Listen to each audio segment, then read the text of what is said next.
श्री गणेशाय नमो नमः। ओम हस्ती पिशाची लिखे स्वाहा। वक्रतुंड महाकाय सूर्यकोटि समप्रभा निर्विघ्नं कुरु मे देव सर्वकारेषु सर्वदा। गणपते नमो नमः। हर हर महादेव। शिव शिव शिव शिव शंभो। ओम नीलकंठाय नमः। जय हो मां अंबे की, जय हो मां जगदंबे की। ओम ऐहि क्ली चामुंडाय विच्चे। ओम ऐहि क्ली चामुंडाय विच्चे। ओम जगदंबे दुर्गाय नमः। जय जय सिया राम की जय हो। लक्ष्मी नारायणाय वासुदेवाय नमः। जय हो प्रभु राम भक्त अंजनी पुत्र हनुमान जी महाराज की जय हो। छाया पुत्र सूर्यदेव पुत्र शनि महाराज की जय जय हो। नंदी देवता की जय हो। गो माता की। श्री हरि वेद व्यास प्रणीत श्रीम देवी भागवत महापुराण कथा। जय जय हो मांबे। पूर्वार्थ 6वा स्कंद। ओम दुर्गाय नमः। ओम जयंती मंगला काली भद्रकाली कपालिनी दुर्गा क्षमा शिवा धात्री स्वाहा स्वधा नमस्तुते। या देवी सर्वभूतेषु मातृरूपेण संस्थिता नमस्तस्यै नमस्तस्यै नमस्तस्यै नमो नमः। श्री दुर्गा माता से प्रार्थना। करुणामयी जगत जननी आनंद व स्नेहमयी माँ आपकी सदा जय हो। हे अम्बे। पक्षीहीन पक्षी पंखहीन पक्षी और भूख से पीड़ित बच्चे जिस प्रकार अपनी माँ की राह देखते रहते हैं उसी प्रकार मैं आपकी दया की प्रतीक्षा कर रही हूँ माँ अम्बा। हे अमृतमयी माँ आप शीघ्र ही आकर मुझे दर्शन दे, मैं आपका रहस्य जान सकूं ऐसी बुद्धि प्रदान करे। जय जय हो माँ जगदम्बे की जय हो माँ अम्बे की। तमेव माता च पिता तमेव तमेव बंधु च सखा तमेव विद्या दृढं तमेव सर्वं मम देव देव। जय हो माँ तुळजापुर वाली भवानी अम्बा। जय हो माता रेणुकांबा। जय हो माता महालक्ष्मी अम्बा। जय हो माता सप्तशृंगी अम्बा। जय हो माता इंद्रावणी अम्बा। जय हो माता सरस्वती अम्बा। शरस्बिंदु समाकारे परब्रह्म स्वरूपिणी वासरापीठ निलये सरस्वती नमस्तुते। जय जय हो माँ जगदम्बे। जय हो माँ चामुंडा देवी नमो नमः।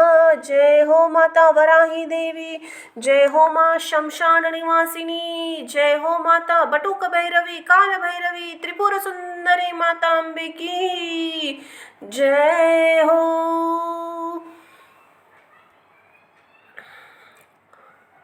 अर्धश्लोकी देवी भागवत। ओम दुर्गाय नमः। जिस प्रकार सप्तश्लोकी दुर्गा, सप्तश्लोकी गीता, पंचश्लोकी गणेश पुराण, चतुर्श्लोकी भागवत, एक श्लोकी रामायण, एक श्लोकी योगा वशिष्ठ, सार्थ श्लोकी दुर्गा तथा एक श्लोकी महाभारत प्राप्त होता है उसी प्रकार अर्धश्लोकी देवी भागवत भी प्राप्त होता है जो तात्विक दृष्टि से बड़े महत्व का है। पुराण वाड़े में देवी भागवत का अत्यंत महनीय स्थान है। इसमें भगवती जगदम्बा पराशक्ति के रूप में निरूपण हुआ निरूपण हुआ है। इस पुराण के प्राकट्य के विषय में इसी पुराण में बताया गया है कि जब भगवान वेद व्यास जी ने अपने पुत्र श्री शुकदेव जी को गृहस्थ आश्रम ग्रहण करने का परामर्श दिया तो न्याय मार्ग के उपासक श्री शुकदेव जी को प्रवृत्ति मार्ग को स्वीकार नहीं किया। तब वेद व्यास जी ने मोक्ष मार्ग अभिलाषी अपने पुत्र से कहा, हे महाभाग, तुम मेरे द्वारा रचित वेद तुल्य श्रीम देवी भागवत पुराण को पढ़ो। इसमें 12 स्कंद है। यह पुराण सभी पुराणों का आभूषण है। इसके सुनने मात्र से सत्य और असत वस्तुओं का यथार्थ ज्ञान हो जाता है। सत्य ज्ञानम विज्ञानम श्रुति मात्रेण जायते। श्रीम देवी भागवत व्यास जी के इस पुराण के प्राकट्य की कथा बताते हुए आगे कहा है कि हे महामते, एक समय की बात है जब महाप्रलय अवस्था में एकाग्र वर्ण के मध्य वटपत्र पर भगवान विष्णु बाल रूप में शयन कर रहे थे और बड़े ही विचार मग्न थे कि चिदात्मा शक्ति ने मुझे बाल रूप में उत्पन्न किया है, मैं उन्हें कैसे जानूं। उसी समय आदि शक्ति भगवती ने आकाशवाणी के रूप में आदि श्लोक में संपूर्ण अर्थ को प्रदान करने वाले ज्ञान को बताते हुए कहा, सर्व खलिदम वह न्याय दस्तित सनातनम, अर्थात सब कुछ मैं ही हूँ, दूसरा कोई भी सनातन नहीं है। भगवान बाल मुकुंद सोचने लगे कि इस सत्य वचन का उच्चारण किसने किया, उस कहने वाले को मैं कैसे जानूं, वह स्त्री है या पुरुष। तब उन्होंने यह श्लोकार्ध रूपी भागवत को अपने हृदय में धारण कर लिया। वे उसके अर्थ पर चिंतन करने लगे और बार बार उसका उच्चारण करने लगे। बाल मुकुंद को चिंतातुर देखकर उसी समय भगवती पराशक्ति शंख चक्र धारण किए चतुर्भुजा महादेवी के रूप में अपने सखियों सहित वहां प्रकट हो गई। वे दिव्य वस्त्राभूषणों से अलंकृत थी और उनका स्वरूप बड़ा ही शांत था। वे मंद मंद मुस्कुरा रही थी। उनका दर्शन कर भगवान विष्णु बड़े ही विस्मय में पड़ गए और उन्होंने पूछा, हे देवी, कुछ समय पूर्व मैंने जो आधा श्लोक सुना वह परम रहस्यमय वचन किसने कहा था, मुझे बताने की कृपा करें। इस पर देवी ने कहा, मैं सगुण रूपा चतुर्भुजा भगवती हूँ, सब गुण का आलय होते हुए भी मैं निर्गुणा हूँ। वह आधा श्लोक निर्गुणा पराशक्ति ने ही कहा था। आप इसे सब वेदों का तत्व स्वरूप कल्याणकारी और पुण्यप्रद श्रीम देवी भागवत समझिए। पुण्य भागवत विद्धि वेद सार शुभावहम। आप इसे सदा अपने चित्त में रखिए, कभी भी विस्मृत न कीजिए। यह सब शास्त्रों का सार है तथा भगवती महाविद्या के द्वारा प्रकाशित किया गया है। तीनों लोक में इससे बढ़कर अन्य कुछ भी ज्ञातत्व नहीं है। ऐसा कहकर देवी अंतर्धान हो गई और भगवान विष्णु ने वह श्लोकार्थ देवी भागवत रूपी मंत्र अपने हृदय देश में सदा के लिए धारण कर लिया। कुछ समय बाद जब ब्रह्मा जी दैत्यों के भय से डरकर भगवान विष्णु जी के शरण में गए तो भगवान को ध्यान में स्थित होकर मंत्र जप करते हुए देखकर ब्रह्मा जी बोले, हे देवेश, आप किस देवता का जप कर रहे हैं, आपसे बढ़कर भी कोई है क्या। तब विष्णु बोले, हे महाभाग, हम सभी में जो कार्य कारण रूपा शक्ति विद्यमान है, जिनके द्वारा यह संसार पलित पोषित तिरोहित किया जाता है, वे ही सनातनी पराविद्या है, वे ही सभी ईश्वरों की स्वामी ने। उन भगवती ने आदि श्लोक में जो कहा वही वास्तविक श्रीम देवी भागवत है। प्रत्येक द्वापर युग में उसका विस्तार होगा। श्लोकाधारेण तया प्रोक्त तदेक भागवत किलः विस्तारो भवता तस्य द्वापर पदोह युगे तथा। इतना कहने के अंतरनंतर व्यास जी ने शुकदेव जी से फिर कहा, हे महाभाग, तब ब्रह्मा जी ने उस भागवत का संग्रह किया और उन्होंने इसे अपने पुत्र नारद जी को सुनाया। पूर्व काल में वही भागवत देवऋषि नारद ने मुझे दिया और फिर मैंने इसे 12 स्कंदों में विस्तृत किया। हे पुत्र, यह पुराण वेद तुल्य है, सर्ग प्रतिसर्ग आदि 5 लक्षणों से युक्त तथा भगवती से उत्तम चरित्र से उत्प्रेत है।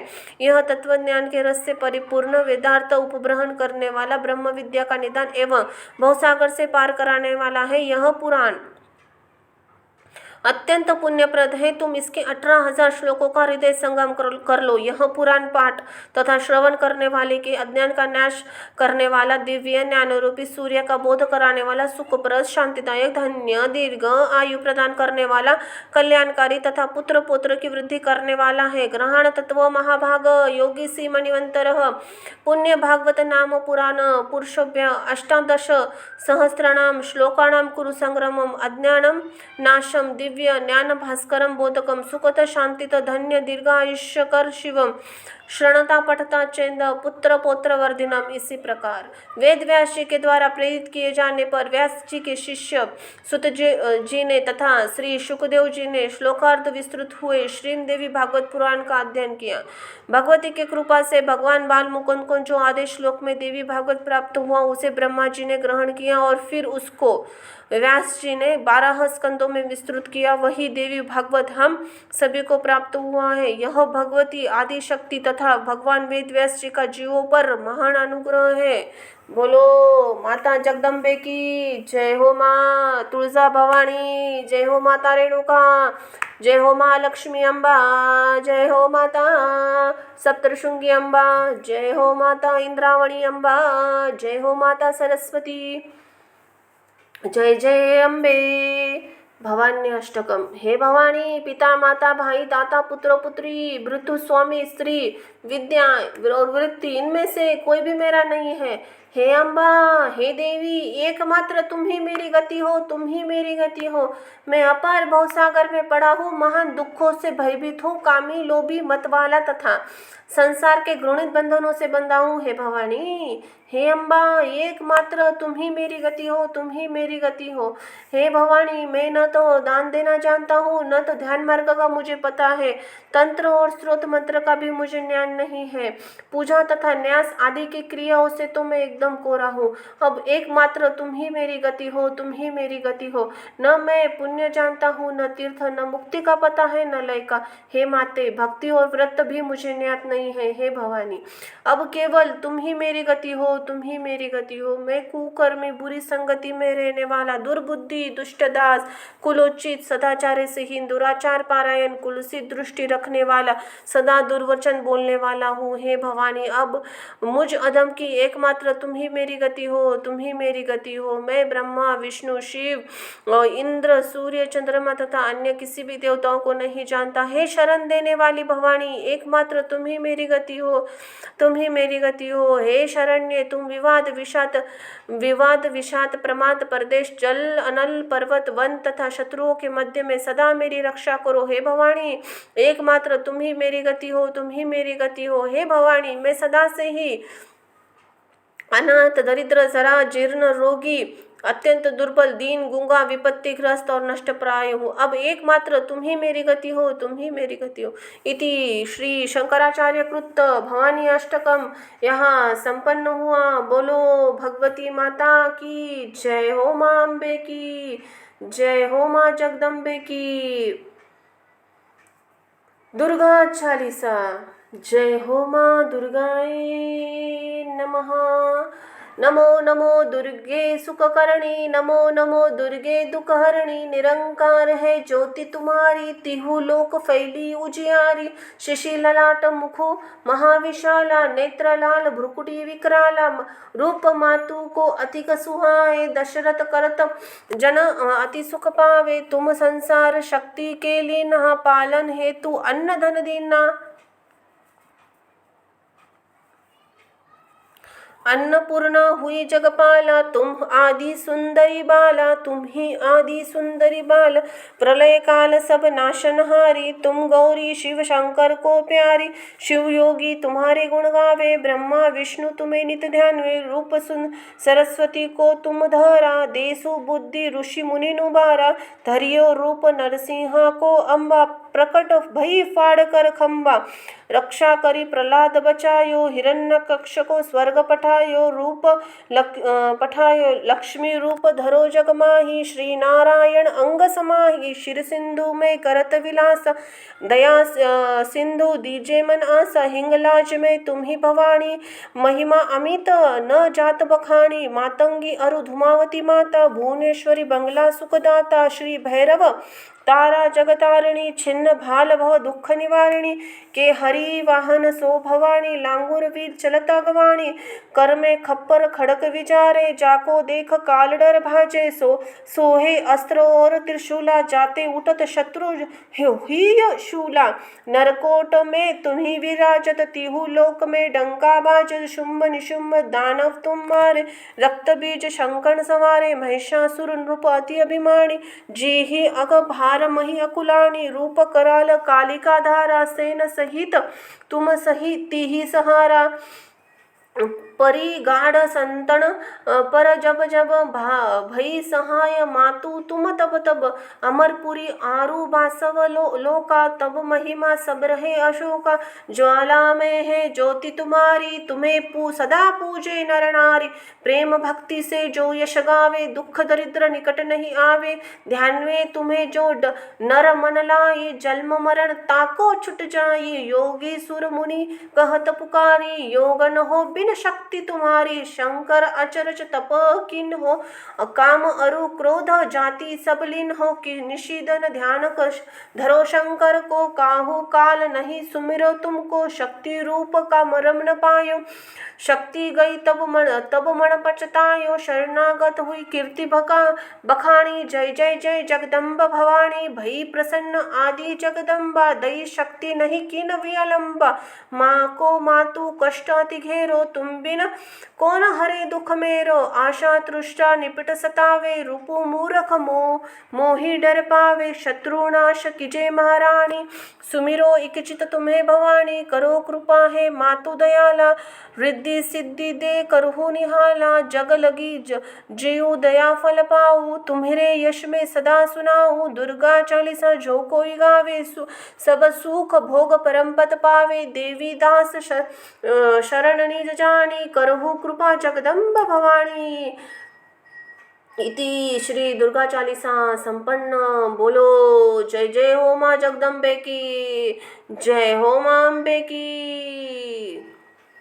श्री देवी भागवत की आरती आरती जग पावन पुराण की मातृ चरित्र विचित्र खान की देवी भागवत अतिशय सुंदर परमहंस मुनिजन मन सुखर विमल ज्ञान रवि मोह तिमिर हर परम मधुर सुषमा विताण की कली कल्मष विष विषम निवारिणी युगपत भोग सुयोग प्रसारिणी परमानंद सुधा विस्तारिणी सुमहौषध अज्ञान हान की संतत सकल सुमंगलदायिनी सम्मति सद्गति मुक्ति प्रदायिनी नूतन नित्य विभूति विधायिनी परम प्रभा पर तत्व ज्ञान की आरती अशांति भ्रांति भयवंजनी पाप ताप माया मदगंजनी सूची सेवक मन मानस रंजनी लीला रस मधुमय निधान की।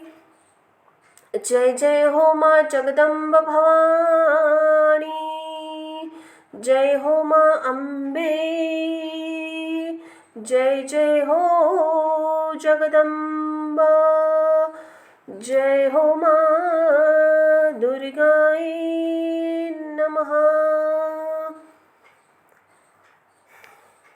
शिव शंकर जी की आरती भोले भंडारी जी की आरती लवलाती विकराळा ब्रह्मांडी माळा विषय कंठ काळा त्रिनेत्री ज्वाळा लावण्य सुंदर मस्तकी भाळा तेथून आहे जळ निर्मळ वाहे जुळजुळा जय देव जय देव जय देव जय देव जय जय श्री शंकराओ स्वामी शंकरा आरती ओ वाळू तुझपुर गोपुरा जय देव गोपुर भोळा भोळा नैनी विशाळा अर्धांगी पावती सुमनांच्या माळा विभूतीचे उत्कंठ शीतकंठ निळा ऐसा शंकर शोभे उम्मा वेवाळा जय देव जय श्री शंकरा ओ स्वामी शंकरा आरती ओ वाळू भावारती ओ वाळू तुझपुर गोपुरा जय देव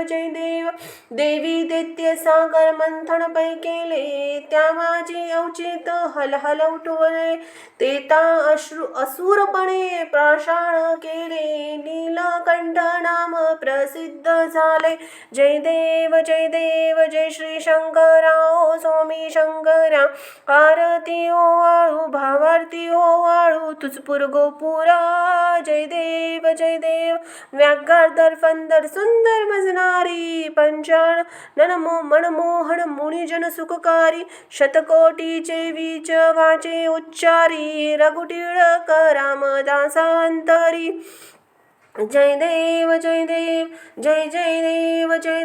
जय श्री शंकरा ओ स्वामी शंकरा आरती ओ वाळू तुझपुर गोपुरा जय देव कर्पूरगौरं करुणावतारं संसारसारं भुजगेन्द्रहारं सदा वसन्तं हृदयारविन्दे भवं भवानी चैतन्यमामि मन्दारमाला कृष्णान्तकाय कपालमाला अभिषेकराय दिगम्बराय च दिगम्बराय नमः शिवाय च नमः शिवाय साम्ब सदा शिव पार्वती पते हर हर महादेवाय नमो नमः। छठ स्कंद अध्याय 15। जय हो माँ दुर्गाए नमः। भगवती की कृपा से निमि को मनुष्य के नेत्र पलकों में वासस्थान मिलना तथा संसार के प्राणियों की त्रिगुणात्मक का वर्णन।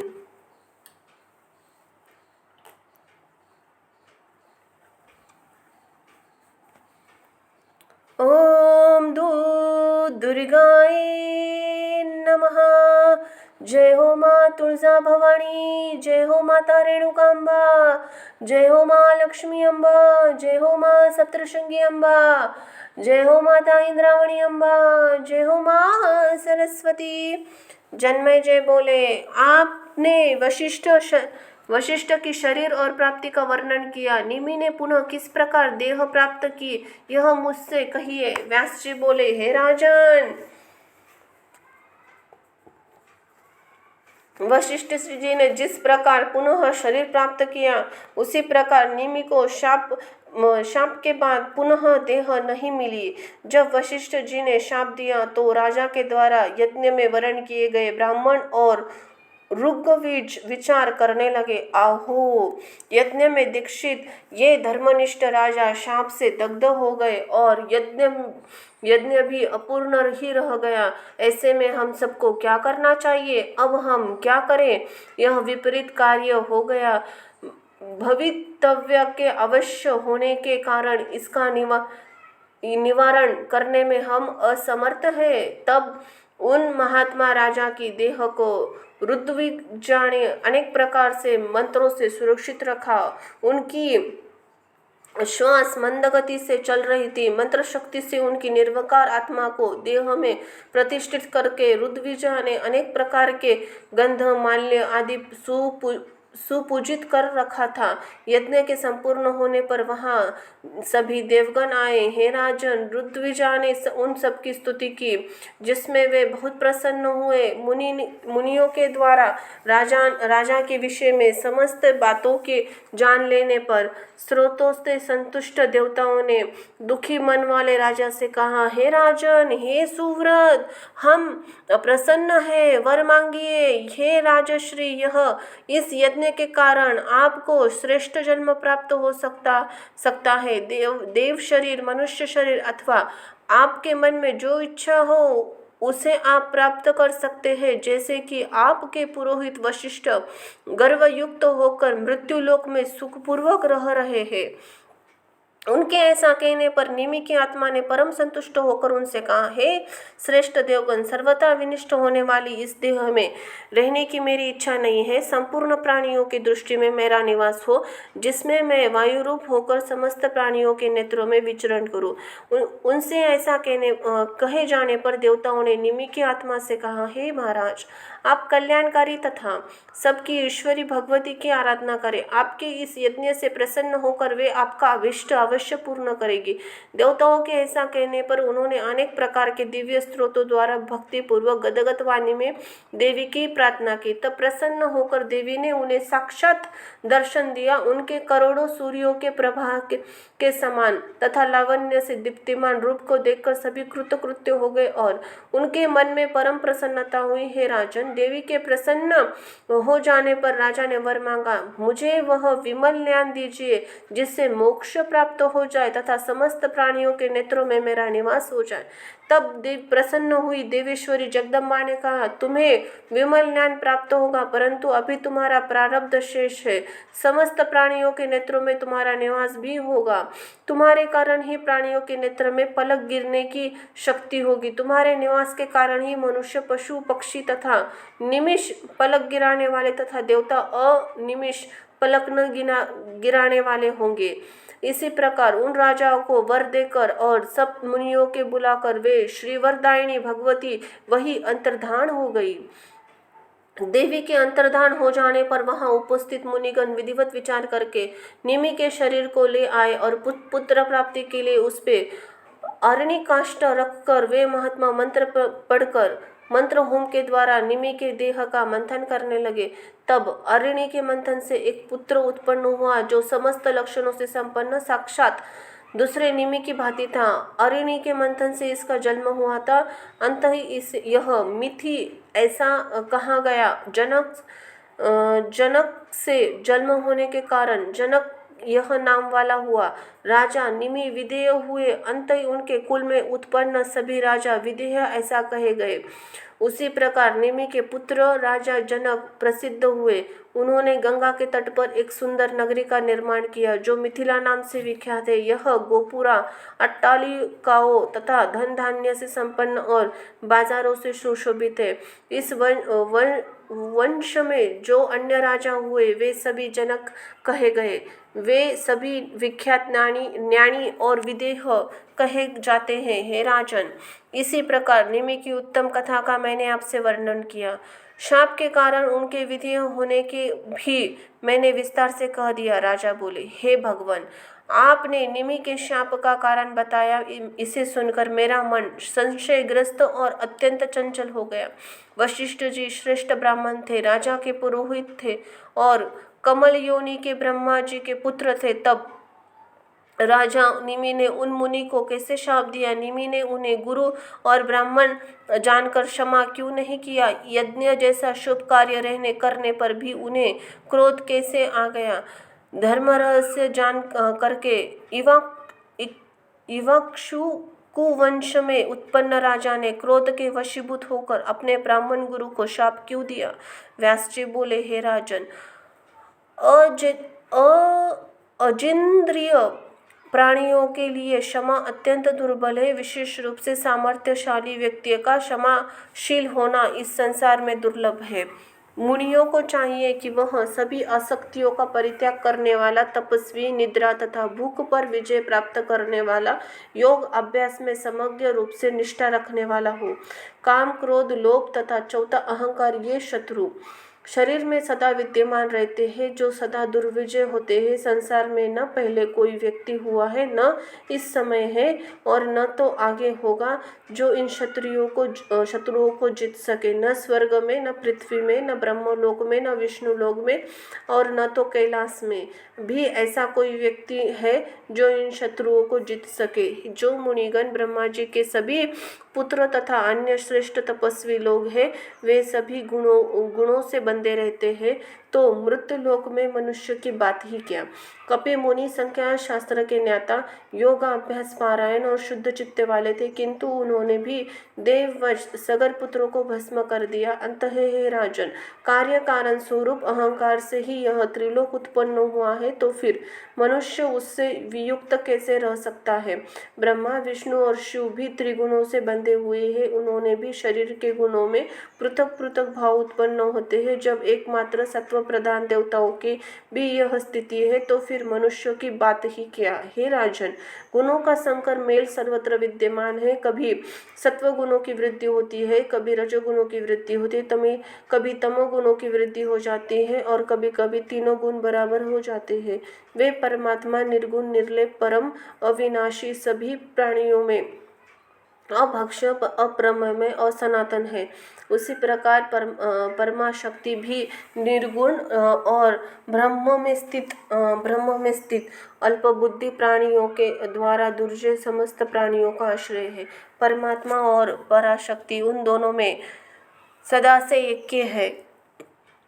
उनका ऐसा स्वरूप अभिन्न है, यह जानकर प्राणी समस्त दोषों से मुक्त हो जाता है। इस ज्ञान से मुक्ति हो जाती है। वह वेदांत डिम्ब घोष है।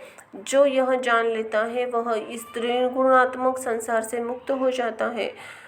ज्ञान भी दो प्रकार का कहा गया है। प्रथम शाब्दिक ज्ञान बताया गया है, वह बुद्धि की सहायता से वेद और शास्त्र के अर्थ विज्ञान द्वारा प्राप्त हो जाता है। बुद्धि भिन्न के अनुसार इस ज्ञान के भी बहुत से भेद हो जाते हैं। इसमें कुछ ज्ञान कुकर्त से और कुछ सुकर्त से कल्पित होते हैं। कुकर्त से भ्रांति की उत्पत्ति होती है और विभ्रम से बुद्धि का विनाश हो जाता है। बुद्धि नाश से प्राणियों का ज्ञान नष्ट हो जाना कहा गया है। हे राजन, अनुभव नामक वह दूसरा ज्ञान जो दुर्लभ है, वह ज्ञान जब प्राप्त हो जाता है, जब उस जानने वालों का संग हो जाए, तो हे भारत, शब्द ज्ञान से कार्य की सिद्धि नहीं होती। इसलिए आत्मा अनुभव ज्ञान अत्यंत अलौकिक है। शब्द ज्ञान अंतःकरण के अंधकार को दूर करने में उसी प्रकार समर्थ नहीं है जैसे दीपक संबंधी वार्ता करने से अंधकार नष्ट नहीं होता। वह कर्म वही है जो बंधन न करे, और विद्या वही है जो मुक्ति के लिए हो। अन्य ही कर्म तो मात्र परिश्रम के लिए ही होता है, तथा दूसरी विद्या तो मात्र शिल्प संबंधी कौशल है। शील, परोपकार, क्रोध के अभाव, क्षमा, धैर्य और संतोष, यह सब विद्या का अत्यंत उत्तम फल है। हे भूपते, विद्या, तपस्या अथवा योग मार्ग के बिना काम आदि शत्रुओं का नाश कभी नहीं हो सकता। हे राजन, विद्या, तपस्या और योग अभ्यास के बिना काम आदि शत्रुओं का नाश कभी नहीं हो सकता। हे राजन, मन चंचल और स्वभाव अति दुर्गम होता है। तीनों लोक में तीन प्रकार के प्राणी उसी मन के वश में रहते हैं। काम, क्रोध, अभाव चित्त में कहे गए हैं। ये सब उसी समय नहीं उत्पन्न होते हैं जब मन पर विजय पा ली जाती है। हे राजन, इसीलिए निमि ने मुनि को उसी प्रकार क्षमा नहीं किया जिस प्रकार ययाति ने अपराध कर भी शुक्राचार्य को क्षमा कर दिया था। पूर्व काल में भृगु पुत्र शुक्राचार्य ने नृपश्रेष्ठ ययाति को शाप दिया था, लेकिन राजा ने क्रोधित होकर मुनि को शाप नहीं दिया और स्वयं वृद्ध अवस्था को स्वीकार कर लिया। हे राजन, कोई राजा शांत स्वभाव और कोई क्रूर होता है। स्वभाव में भेद होने के कारण इसमें किसी का दोष कहा जाए। पूर्व काल में हैवंशी क्षत्रियों ने ब्रह्म हत्या जनित पाप की उपेक्षा करके धन के लोभ से भृगुवंशी ब्राह्मण पुरोहित का कोपाविष्ट होकर समूलोच्छत कर दिया था। इति श्रीमद्देवी भागवते महापुराण संहिताये षठस्कंद देवी महित्मा नाना भाव वर्णन नाम 15वां अध्याय समाप्त हुआ। बोलो माँ जगदम्बे की जय हो, माँ अम्बे की।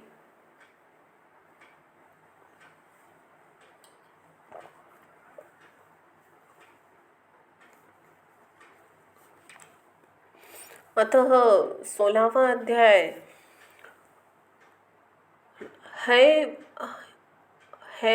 हयवंशी और क्षत्रियों द्वारा भृगुवंशी ब्राह्मणों का संहार। जय हो माता तुलसा भवानी, जय हो माता काल भैरवी, जय हो माता बटुक भैरवी, जय हो माता विंध्यचलवासिनी, जय हो माता रेणुका, जय हो माता सप्तशृंगी, जय हो माता महालक्ष्मी अम्बा, जय हो माता सरस्वती अम्बा। जन्मय जय बोले। जिन है क्षत्रियो ब्रह्म हत्या के लेश मात्र भी चिंता न करके भृगुवंशी ब्राह्मणों का वध कर दिया, वे किस कुल में उत्पन्न हुए थे? हे पितामह, उनके वैर का क्या कारण था? आप मुझे बतलाइए। श्रेष्ठ जन किसी कारण विशेष के बिना क्रोध कैसे कर सकते हैं? अपने पुरोहित के साथ ही उनकी शत्रुता किस लिए हो गई थी? संभवत उनकी क्षत्रियों की उसी शत्रुता के पीछे कोई महान कारण होगा। महान कारण रहा होगा। अन्यथा पाप से भयभीत रहने वाले वे पराक्रमी क्षत्रिय निरापराध एवं पूजनीय ब्राह्मणों की हत्या क्यों करते? हे मुनि श्रेष्ठ, ऐसा कौन श्रेष्ठ क्षत्रिय होगा जो अल्प अपराध के कारण ब्राह्मणों का वध करेगा? मुझे तो इस विषय में महान शंका हो रही है, इसका कारण बतलाने की कृपा करें। सुत जी बोले। तब राजा जन्मेजय इस प्रकार पूछने पर सत्यवती नंदन व्यास जी परम प्रसन्न हुए और मन में उस वृत्तांत का स्मरण करके कहने लगे। व्यास जी बोले, हे जन्मेजय, मेरे द्वारा पूर्व काल में सम्यक ज्ञान प्रकार से ज्ञात क्षत्रियों के से संबंध रखने वाली इस आश्चर्य को प्राचीन कथाओं का आप सुनिए। कार्तवीर्य नामक एक वंशीय राजा हो चुके हैं। सदा धर्म में तत्पर रहने वाले उन बलवान राजा की 1000 भुजाएं थी। वे सहस्त्र अर्जुन भी कहे जाते थे। वे भगवान विष्णु के अवतार स्वरूप दत्तात्रेय के शिष्य, भगवती के उपासक, परम सिद्ध, सब कुछ देने में समर्थ तथा भृगुवंशी ब्राह्मणों के यजमान थे।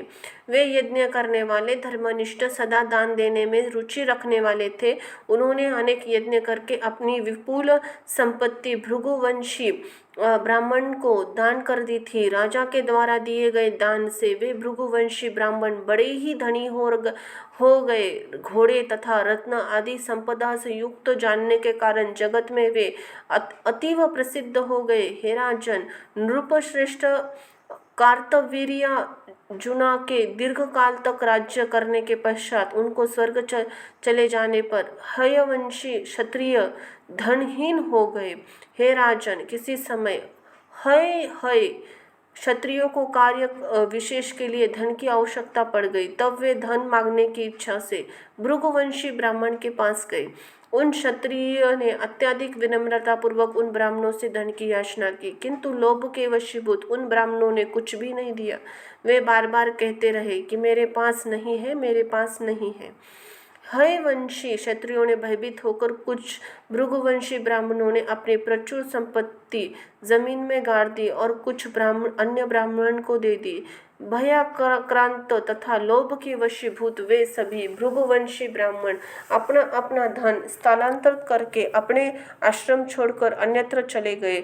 अपने यजमान को दुखित देखकर भी लोभ से विमोहित ब्राह्मण ने उन्हें कुछ भी नहीं दिया और उन सभी ने भागकर पर्वत की गुफाओं में आश्रय ग्रहण किया। हे तात, तत्पश्चात कष्ट झेल रहे अनेक हैहीय क्षत्रिय प्रमुख विशेष कार्यवश द्रव्य प्राप्ति के लिए भृगुवंशी ब्राह्मणों के आश्रम में पहुँचे। अपने अपने आश्रम को सुनसान छोड़कर भृगुवंशी ब्राह्मणों को बाहर गया हुआ देखकर वे हाय क्षत्रिय धन के लिए वहाँ की जमीन खोदने लगे। तत्पश्चात किसी ब्राह्मण के घर में जमीन खोद रहे किसी क्षत्रिय ने कुछ पाया। अब परिश्रम के कारण क्षीणकाय सभी क्षत्रिय ने उस धन को देख लिया। उस समय जहाँ जहाँ भी पता चलता वे जमीन खोदकर समस्त धन ले लेते थे। धन के लोभ से आसपास रहने वाले ब्राह्मण ने भी घर को खोदने पर उन क्षत्रियों को पर्याप्त धन दिखाई पड़ा। इस पर सभी ब्राह्मण रोने चिल्लाने लगे, भयभीत होकर क्षत्रियों के शरणागत हो गए।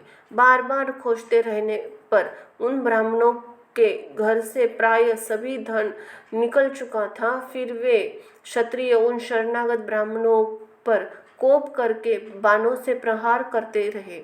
इसके पश्चात वे उन पर्वत की गुफाओं में पहुंच गए जहां भृगुवंशी ब्राह्मण स्थित थे। इसी प्रकार गर्भस्थ शिशुओं सहित ब्राह्मणों को नष्ट करते हुए क्षत्रिय इस पृथ्वी मंडल पर घूमने लगे। उन्हें जहां कहीं भृगुवंश बालक, वृद्ध तथा अन्य भी मिल जाते थे, वे पाप की परवाह किए बिना उन सभी को तीक्ष्ण बाणों से मार डालते थे। इसी प्रकार इधर उधर सभी भृगुवंशी ब्राह्मणों को मार दिए जाने पर उन हय क्षत्रियों ने स्त्रियों को पकड़कर उनका गर्भ नष्ट कर डाला।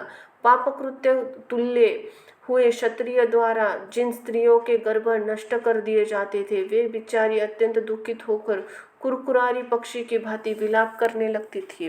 तब अन्य तीर्थवासी मुनियों ने भी अभिमान में चूर उन हयवंशी क्षत्रियों से कहा, हे क्षत्रियो, तुम लोग ब्राह्मणों पर ऐसा भयंकर क्रोध करना छोड़ दो। हे श्रेष्ठ क्षत्रियो, तुम लोगों तो अत्यंत निंदनीय तथा अनुचित कार्य आरंभ कर दिया है। जो कि तुम लोग भृगुवंशी ब्राह्मणों को पत्नियों का गर्भ छेदन कर रहे हो। अत्यंत उग्र पाप अथवा पुण्य का फल किसी लोक में प्राप्त हो जाता है। इसीलिए कल्याणकारी इच्छा रखने वालों प्राणियों की गर्हित कर्म का परित्याग कर देना चाहिए। तत्पश्चात क्रोध में भरे हुए उन हय क्षत्रियों ने उन परम दयालु मुनियों से कहा, आप सभी लोग साधु हैं, अंत ही पाप कर्मों का रहस्य नहीं जानते। छल को जानने वाले उन ब्राह्मणों ने कपट करके हमारे महात्मा पूर्वज को सारा धन उसी प्रकार छीन कर दिया था जैसा कोई लुटेरा किसी पथिक का धन छीन लेता है।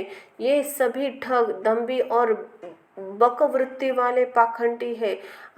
आवश्यक कार्य पड़ने पर हमारी विनम्रता पूर्वक इनसे धन की याचना की थी, किंतु इन्होंने नहीं दिया। यहाँ तक कि चतुर्थांश वृद्धि पर भी धन मांगने पर हम याचकों को अत्यंत दुखित देखकर इन निष्ठुर ब्राह्मणों ने हमारे पास नहीं है ऐसा कहा। महाराज, कार्तवीर्य से धन प्राप्त करके इन्होंने किस प्रयोजन की धन की रक्षा की? इन्होंने न तो यज्ञ के लिए और न तो याचकों को ही प्रचुर दान किया।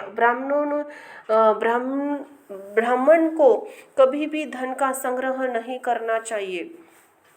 यज्ञ करने वाले, दान देने वाले तथा सुख भोग में यथायच्छिक धन का उपयोग करना चाहिए। हे विप्रो, पास में धन रहने पर चोर, राजा, अग्नि तथा धूर्तों से महान भय कहा गया है। जिस किसी भी उपाय से अपनी रक्षा करने वालों को धन छोड़ देता है अथवा वह व्यक्ति धन छोड़कर स्वयं मर जाता है और दुर्गति को प्राप्त हो जाता है। हम सबने बड़ी विनम्रता के साथ इन लोगों से चतुर्थांश वृद्धि पर धन मांगा था। फिर भी लोभ के कारण संशय में पड़े हुए पुरोहित ने हमें धन नहीं दिया। दान, भोग तथा नाश, धन की इस प्रकार की गति होती है। पुण्यशाली प्राणियों की धन की गति दान तथा भोग है और दुष्ट आत्मा वाले प्राणियों की धन की गति नाश है। जो कृपण व्यक्ति न दान करता है और न धन का उपभोग करता है अपितु केवल धन के संग्रह में लगा रहता है, वह वंचक प्राणी राजाओं के द्वारा सर्वतः दंडनीय है, दुख का भागी होता है। इसलिए इन वंचक गुरुओं को तथा अधम ब्राह्मण को मारने के लिए हम उद्यत हुए हैं। आप महात्मा जन इसके लिए हम पर कोपना करें। व्यास जी बोले।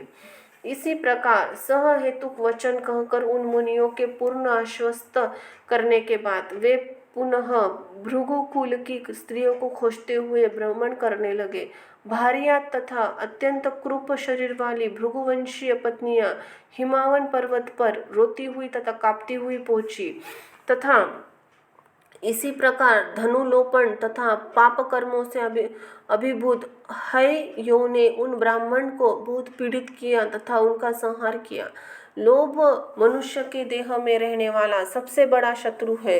यह समस्त दुखों का आगर और दुखदायी तथा प्राणियों का नाश करने वाला कहा गया है।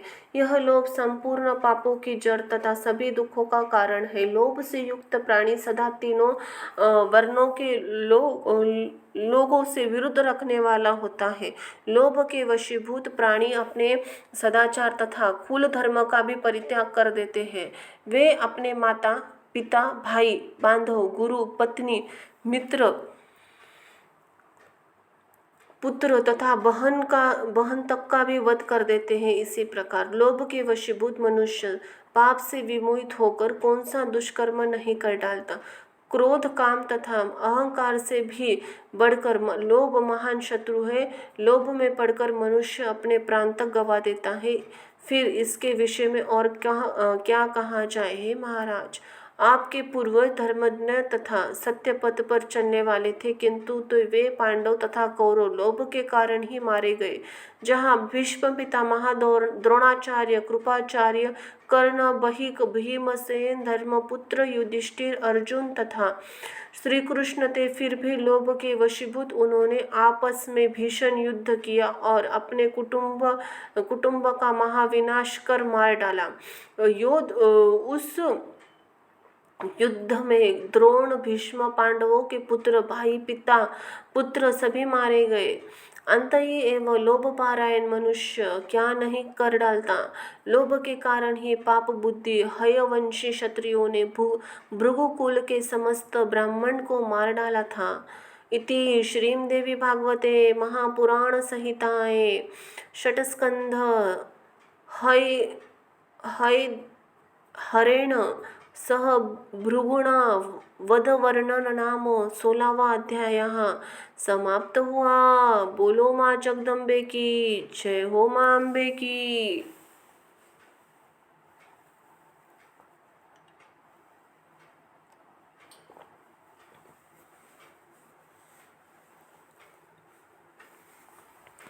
अतः 17वां अध्याय सप्तोदशों अध्याय भगवती के कृपा से भार्गव ब्राह्मण की जंघा से तेजस्वी बालक की उत्पत्ति।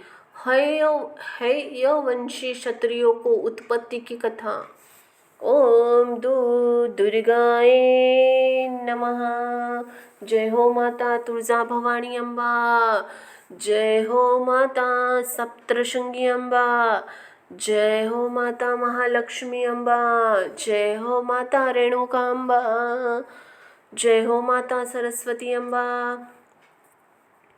जन्मय जय बोले।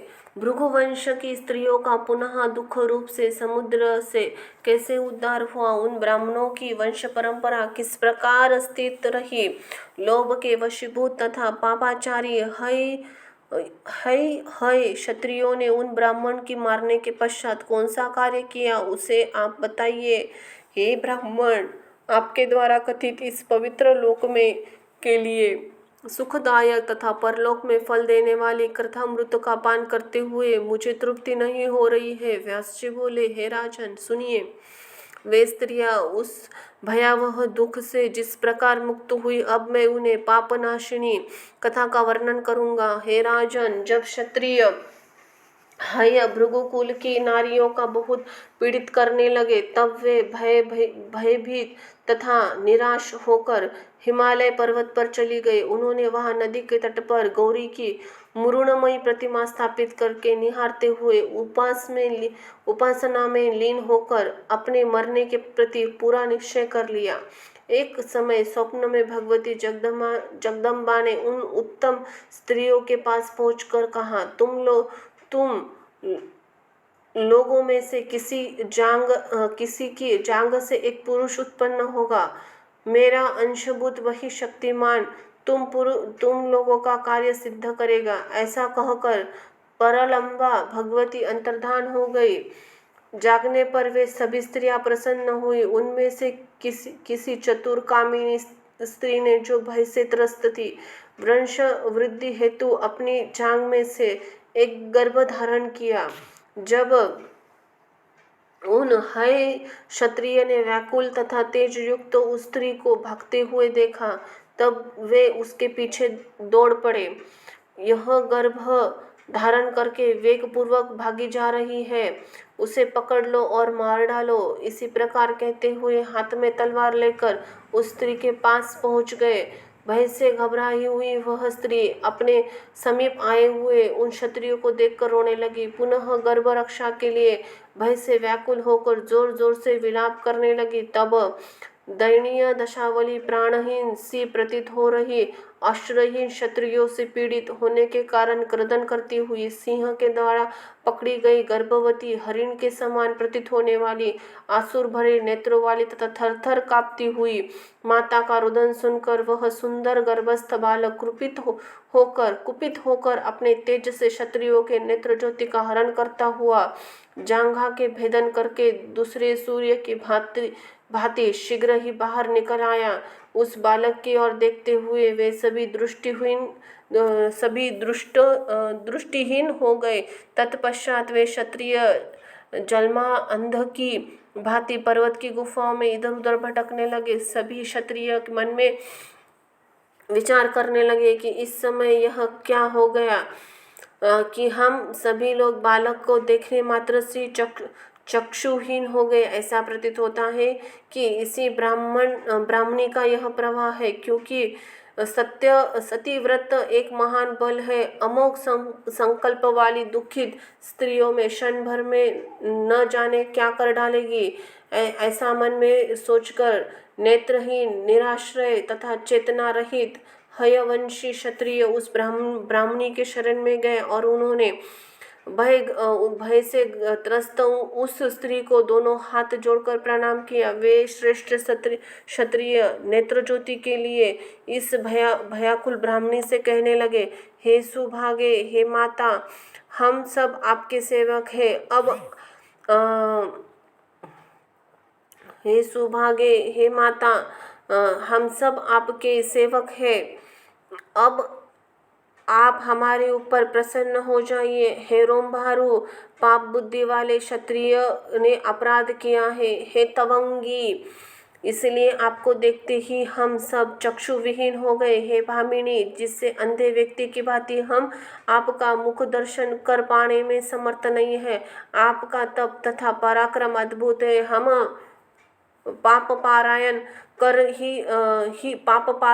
ही क्या सकते हैं। हे मानदे, हम आपकी शरण में हैं, हमें नेत्र दीजिए, क्योंकि नेत्र ज्योति से विहीन हो जाना मृत्यु से भी कष्टकारक होता है। आप हमारे ऊपर कृपा कीजिए, फिर नेत्र ज्योति से देकर इन समस्त क्षत्रियों का अपना सेवक बना लीजिए। इसके बाद पाप कर्मों से रहित होकर हम लोग साथ साथ चले जाएंगे। अब हम लोग इस प्रकार का कर्म कभी नहीं करेंगे। अब हम सभी भार्गव ब्राह्मणों के सेवक हो गए। हम लोगों के अज्ञानवश जो भी पाप किया है उसे आप क्षमा करें। हम हय क्षत्रिय शपथपूर्वक कहते हैं कि आज से कभी भी भृगुवंशी ब्राह्मणों के साथ हमें वैर भाव नहीं रखना चाहिए और यथाचित व्यवहार करना चाहिए। हे श्रेणी, आप पुत्रवर्ती हो, हम आपकी शरण में है। हे कल्याणी, आप कृपा करें, हम लोग अब कभी भी द्वेष भाव नहीं रखेंगे। व्यास जी बोले, हे राजन, उन क्षत्रियों की यह बात सुनकर ब्राह्मणी विस्मय में पड़ गई और उनसे शरणागत तथा दुर्गति को प्राप्त उन नेत्रहीन क्षत्रियों के आश्वासन देकर कहा, हे क्षत्रियों, आप लोग निश्चित रूप से जान ले, मैंने आपकी सबकी दृष्टि का हरण नहीं किया है। मैं आप लोगों पर कुपित नहीं हूँ। अब मैं वास्तविक कारण बताती हूँ, आप लोग सुनिए। मेरे जांघ से उत्पन्न हुआ यह भृगुवंशी बालक आज आप लोगों पर कुपित है। क्षत्रियों के द्वारा आपने बांधवों को और यहाँ तक यह गर्भस्थित बालकों को वध किए जाने के कारण कोपाविष्ट इस बालक ने आप लोगों को नेत्र स्तंभित कर दिया गया है। हे वत्स्यगण, अब आप लोग अपराध धर्मनिष्ठ तथा तपस्वी भार्गव ब्राह्मणों और गर्भस्थ बालकों भी धन लोप में पड़कर मार रहे थे। तभी मैंने इसे अपनी जांघा से गर्भरूप से 100 वर्ष तक धारण किए रखा। भृगुवंश की वृद्धि के लिए इस गर्भस्थ बालक ने 6 अंगों सहित संपूर्ण वेदों का बड़े सहज भाव से अध्ययन कर लिया है। अब यह अपने पितृजनों के वध से अत्यंत कुपित होकर आप लोगों का संहार करना चाहता है। मेरा यह पुत्र भगवती के कृपा से उत्पन्न हुआ है, जिनके अलौकिक तेज से आप लोगों के नेत्र हर लिए हैं। अंत ही एवं आप लोग इसी समय मेरी जांघ से उत्पन्न इस बालक से विनम्रता पूर्वक याचना किए। चरणों में गिरने से प्रसन्न होकर यह बालक आप लोगों की नेत्र ज्योति मुक्त कर देगा। व्यास जी बोले, उस ब्राह्मणी का वचन सुनकर यो ने जांघा से उत्पन्न बालक रूपी मुनिश्रेष्ठ को प्रणाम किया और वे विनय से युक्त होकर उनकी स्तुति करने लगे। तत्पश्चात प्रसन्न होकर उस बालक ने उन नेत्रहीन क्षत्रियों से कहा, हे राजाओं, अब तुम लोग मेरी कही हुई बात पर विश्वास करके अपने घर लौट जाओ। देव ने जो विधान सुनिश्चित कर दिए हैं वे अवश्य ही होकर रहते हैं। ज्ञानी व्यक्ति को इस विषय में चिंता नहीं करनी चाहिए। सभी ऋषिगण पूर्व की भांति सुख प्राप्त करें तथा सभी क्षत्रिय भी अब क्रोध रहित होकर सुखपूर्वक अपने अपने घरों के लिए प्रस्थान करें। इसी प्रकार उसके कहने पर उन हयवंशी क्षत्रियों की दृष्टि प्राप्त हो गई और वो उर से उत्पन्न उस बालक से आज्ञा लेकर आनंद पूर्वक अपने अपने घर चले गए। हे राजन, वह ब्राह्मणी उस तेजस्वी तथा अलौकिक बालक को लेकर अपने आश्रम को चली गई और बड़ी सावधानी पूर्वक उसका पालन पोषण करने लगी। हे राजन, उसी इस प्रकार भृगुवंश के विनाश तथा लोभ के वशीभूत हय क्षत्रियों ने जो पाप कर्म किया था उस विषय में मैंने आपसे कहा। जन्मेजय बोले, हे मुने, मैंने क्षत्रियों के अत्यंत दारुण कर्म के विषय में सुन लिया है। यह लोक तथा परलोक में दुख देने वाली वह लोभ मैंने इसमें मूल कारण इसमें दुख देने वाला वह लोभ इसमें मूल कारण है। हे सत्यवती नंदन, मैं संशयग्रस्त हूँ, इस विषय में आपसे कुछ पूछना चाहती हूँ। हे क्षत्रिय राजकुमार, इस जगत में हय नाम से क्यों प्रसिद्ध हुए? यदु से यादव हुए तथा भरत से भारत हुए, उसी प्रकार क्या उन क्षत्रियों के वंश में हय नामधारी कोई प्रतिष्ठित राजा हुआ था? हे करुणानिधान, उन हय क्षत्रियों की उत्पत्ति कैसे हुई तथा किस कर्म से उनका यह नाम पड़ा, कारण मैं सुनना चाहता हूँ। व्यास जी बोले, हे राजन, अब मैं हयों की उत्पत्ति संबंधी अति प्राचीन पुण्यदायिनी तथा पापनाशिनी कथा का विस्तार पूर्वक वर्णन कर रहा हूँ, आप सुनिए। हे महाराज, किसी समय अत्यंत सुंदर रूपवान तथा अपरिमित तेज वाले सूर्यपुत्र जो रेवंत नाम से विख्यात थे, अपने मनोहर अश्वरत्न उच्च श्रवा पर आरूढ़ होकर भगवान विष्णु के निवास वैकुंठ लोकों को गए। विष्णु के दर्शन आकांक्षी वे भास्कर नंदन घोड़े पर सवार होकर जब वहां पहुंचे तब लक्ष्मी जी को दृष्टि अश्व पर विराजमान रेवत पर पड़ गई। पहुँचे तब लक्ष्मी जी की दृष्टि अश्व पर विराजमान रेवत पर पड़ गई। समुद्र से प्रादुर्भात अपने भाई को अलौकिक उच्च श्रवा घोड़े को देखकर वे वहां महान विस्मय में पड़ गई और उसके रूप को स्थिर नेत्रों से देखती रह गई। भगवान विष्णु ने उस मनोहर रेवत को घोड़े पर बैठकर आता हुआ देखकर लक्ष्मी जी से प्रेम पूर्वक पूछा, हे सुंदर अंगों वाली, हे प्रिय, दूसरे कामों के समान तेजोमय शरीर वाला यह कौन है जो घोड़े पे सवार होकर तीनों लोगों को मोहित करता हुआ इधर उधर चला आ रहा है?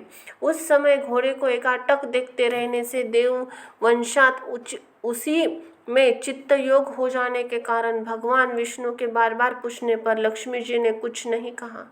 व्यास जी बोले, भगवान विष्णु कामिनी, चपल नेत्रों वाली तथा चंचला लक्ष्मी को अत्यंत मोहित होकर अत्यधिक प्रेम के साथ निहारती हुई उस अश्व में अनुरुक्त बुद्धि वाली वो देख क्रोधित हो उठे और उनसे बोले, हे सुलोचने, तुम क्या देख रही हो? इस घोड़े को देखकर मोहित हुई तुम मेरे पूछने पर भी उत्तर नहीं दे रही हो, क्योंकि तुम्हारा चित्त सभी और रमन करता है। अंत ही एवं रमा, तुम्हारी चंचलता के कारण तुम चला कहीं जाओगी, इसमें संदेह नहीं है। जिस प्रकार सामान्य नारी चंचल होती है, उसी प्रकार हे कल्याणी, तुम भी कभी स्थिर स्वभाव की नहीं रहोगी। मेरे पास रहने पर भी तुम यदि एक अश्व को देखकर मोहित हो गई तो हे वामारु, तुम अत्यंत दारुण मृत्यु लोक में घोड़ी के रूप में जन्म ग्रहण करोगी। देवयोग से भगवान विष्णु ने जब देवी लक्ष्मी को ऐसा शाप दिया तो वे अत्यंत भयभीत तथा दुखी होकर कांपती हुई रोने लगी। सुंदर मुस्कान वाली लक्ष्मी जी की दुविधा में पड़ गई और अपने पति भगवान विष्णु को विनय से युक्त होकर मस्तक झुकाकर प्रणाम करके कहने लगी, हे देव जगदीश्वर, हे जगदीश्वर, हे करुणानिधान, हे केशव, हे गोविंद, एक छोटे से अपराध के लिए आपने मुझे ऐसा शाप क्यों दे दिया? हे प्रभु, मैंने आपका ऐसा क्रोध पहले कभी नहीं देखा। मेरे प्रति आपका वह सहज और शाश्वत प्रेम कहाँ चला गया? आपको वज्रपात शत्रु पर नहीं करना चाहिए, न कि आपने स्नेही पर। आपसे सदा वर पाने योग्य आज मैं शाप के योग्य कैसे हो गई? हे गोविंद, मैं इसी समय आपको देखते देखते आपके सामने प्राण त्याग दूंगी, क्योंकि आपसे वियुक्त होकर विरह अग्नि में जलती हुई मैं कैसे जीवित रह सकूंगी? हे देवेश, मेरे ऊपर कृपा कीजिए। हे विभो, अब मैं इस दारुण शाप से मुक्त होकर आपका सुखदायी सानिध्य कब प्राप्त करूंगी? हरि बोले, हे प्रिय, हे तवंगी, जब पृथ्वीलोक में तुम्हें मेरे समान ही एक पुत्र की प्राप्ति हो जाएगी, तब पुनः मुझे प्राप्त करके तुम सुखी हो जाओगी।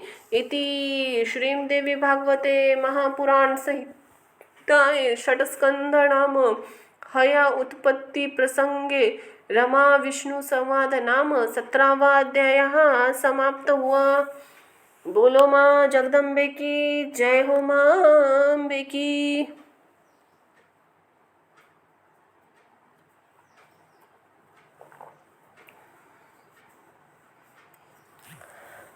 अतः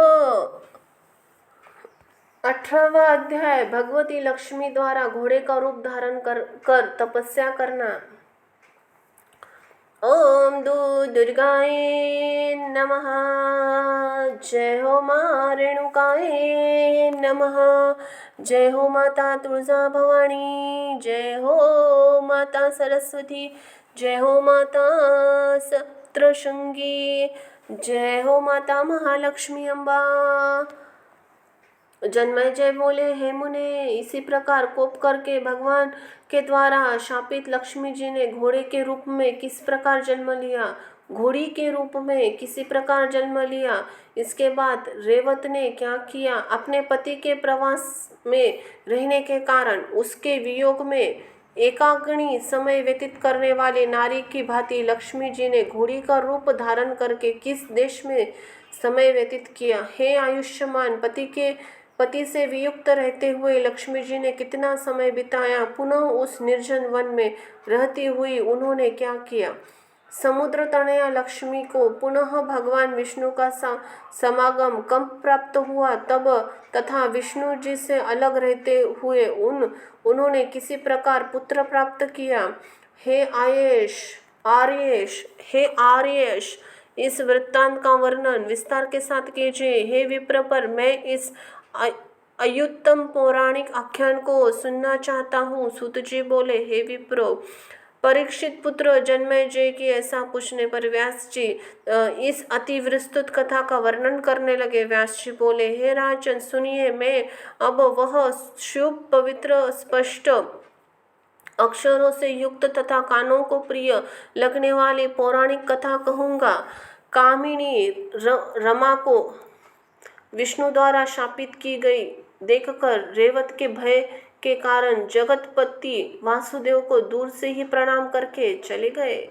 जगन्नाथ विष्णु का यह क्रोध देखकर वे तत्काल अपने पिता के पास गए, उन सूर्य से शाप से संबंधित कथा बताई। इसके बाद कमल के समान नेत्रों वाली वे दुखित लक्ष्मी जी जगदीश्वर भगवान विष्णु की आज्ञा लेकर उन्हें प्रणाम करके मृत्यु लोक में आ गई। सूर्य की पत्नी ने पूर्व काल में सुपर्णा दक्ष की उत्तर दिशा में यमुना तमसा नदी के संगम पर सभी मनोरथ पूर्ण करने वाली तथा सुंदर वनों से सुशोभित जिस स्थान में कठोर तपस्या कही थी, वही वड वा रूप धारिणी वे लक्ष्मी जी शीघ्र पहुंच गई। वहां रहकर वे लक्ष्मी समस्त कामनाएं पूर्ण करने वाले त्रिशूलधारी चंकर शेखर 5 मुख वाले 10 भुजा वाले गौरी का शरीर धारण अर्ध धारण करने वाले कपूर के समान गौर वर्ण वाले नीलकंठ से सुशोभित 3 नेत्रों वाले व्याघ्र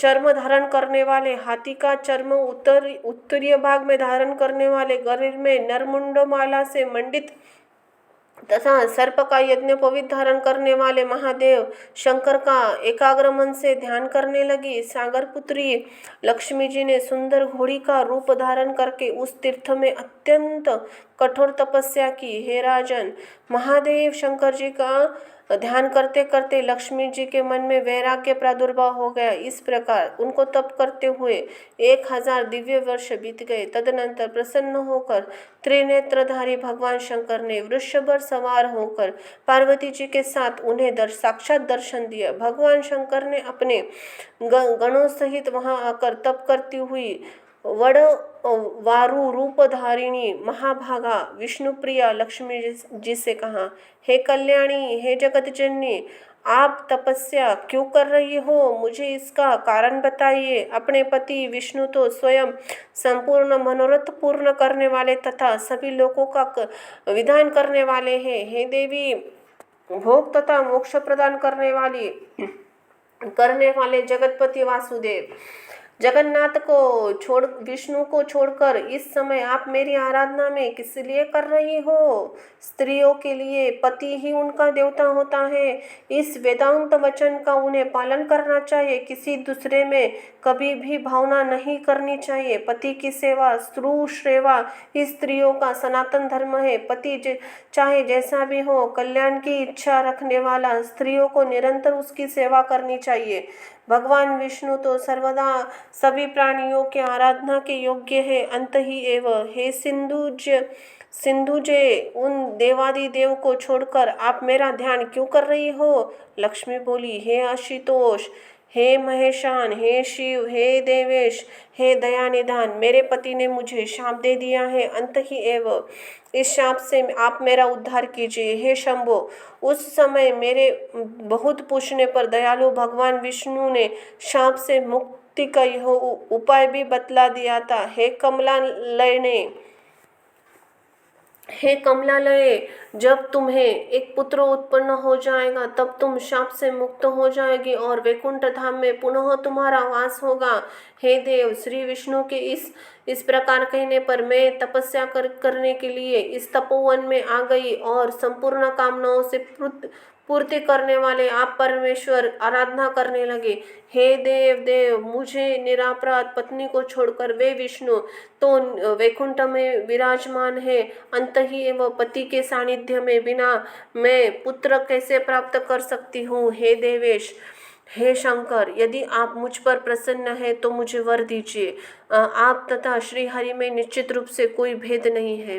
हे गिरिजाकांत, हे हर, जब मैं पति देव के पास भी तभी से मुझे यह ज्ञात है कि जो आप है वही वे है तथा जो वे है वही आप है, इसमें संशय नहीं है। आप तथा विष्णु में एक तत्व जानकर ही मैंने आपका स्मरण किया है, अन्यथा हे शिव, आपका आश्रय लेने से मुझे दोष ही लगता। शिव बोले, हे देवी, हे सुंदरी, मेरे तथा उन विष्णु के एक तत्व का ज्ञान तुम्हें कैसे किस प्रकार हुआ? हे सिंधुजे, मुझे सच सच बताओ। देवता, मुनि, ज्ञानी तथा वेदों के तत्वदर्शी विद्वान भी तरह तरह के कुकर्तों से ग्रस्त पड़े रहने के कारण इस एकज्ञ भाव को नहीं जानते।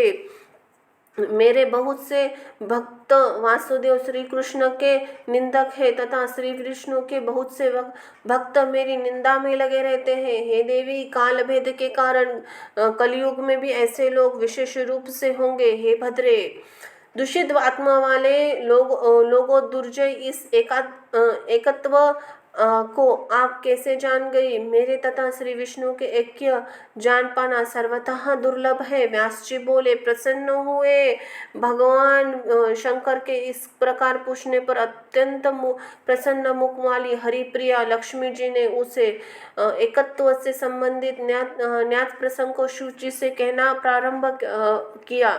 लक्ष्मी बोली, हे देवेश, एक बार भगवान विष्णु को एकांत में पद्यासन मन लगाकर ध्यानस्थ हो तपस्या करते हुए जब मैंने देखा तब मुझे महान विस्मय हुआ और पुनः समाधि से जागने पर उन्हें अति प्रसन्न जानकर मैंने पतिदेव से विनय पूर्वक पूछा, हे देव देव, हे जगन्नाथ, हे प्रभु, जिस समय ब्रह्मा सभी देवता तथा दैत्यों द्वारा मथे जा रहे समुद्र से मैं निकली, उस समय पति की इच्छा से मैंने सभी की ओर देखा। सभी देवताओं की अपेक्षा आप ही श्रेष्ठ, ऐसा निश्चय करके मैंने आपका वर्ण किया था। अंत ही है सर्वेश, आप किसका ध्यान कर रहे हैं? मुझे यह महान संदेह है। हे कैटभ भरे भारे, आप मेरे प्रिय है। अंत ही आपने मन की बात मुझे बतलाई है। विष्णु बोले, हे प्रिय, मैं जिन सूर्य श्रेष्ठ आशुतोष महेश्वर तथा पार्वती पति शंकर जी का ध्यान अपने हृदय में कर रहा हूँ, उनके विषय में बताऊंगा, सुनो।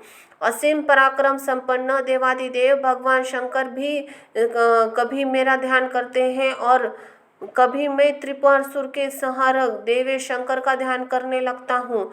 शिव का प्रिय प्राण मैं ही हूँ तथा मेरे प्राण वे ही है। इसी प्रकार परस्पर अनुरक्त चित्त में वाले हम दोनों में कोई अंतर नहीं है। हे विशाल नयने, मेरे जो भक्त भगवान शंकर से द्वेष करते हैं वे निश्चित रूप से नरक में पड़ते हैं, मैं यह सत्य कह रहा हूँ। हे गिरिजा वल्लभ, एकांत में मेरे पूछने पर सर्वसमर्थ देव भगवान विष्णु ने ऐसे बताया था। अंत ही एवं आपको विष्णु का परम प्रिय जानकर मैंने आपका ध्यान किया। हे महेशान, अब मुझे पति सानिध्य प्राप्त हो जाए, आप वैसा कीजिए। व्यास जी बोले, लक्ष्मी का यह वचन सुनकर वाणी विशारद भगवान शंकर ने मधुर वचनों से उन्हें आश्वासन दिया। हे पृथु श्रेणी, धैर्य रखो, मैं तुम्हारी तपस्या से प्रसन्न हूँ। पति से तुम्हारा मिलन अवश्य होगा, इसमें संदेह नहीं है। हे भगवान जगदीश्वर, मुझसे प्रेरित होकर तुम्हारी कामना पूर्ण करने के लिए अश्व का रूप धारण करेंगे, यहीं पर आएंगे। मैं उन मधुसूदन को इस प्रकार प्रेरित करूंगा जिससे वे मदातुर होकर अश्व रूप में तुम्हारे पास आएंगे। हे सिंधु, सभी नारायण के समान तुम्हें पुत्र होगा। वह पृथ्वी पर राजा के रूप में प्रतिष्ठित तथा सभी लोकों से नमस्कृत होगा। हे महाभागे, इस प्रकार पुत्र प्राप्त करके तुम उन्हीं के साथ वैकुंठ लोक चली जाओगी और हे देवी, वहाँ उनकी प्रिय हो जाओगी।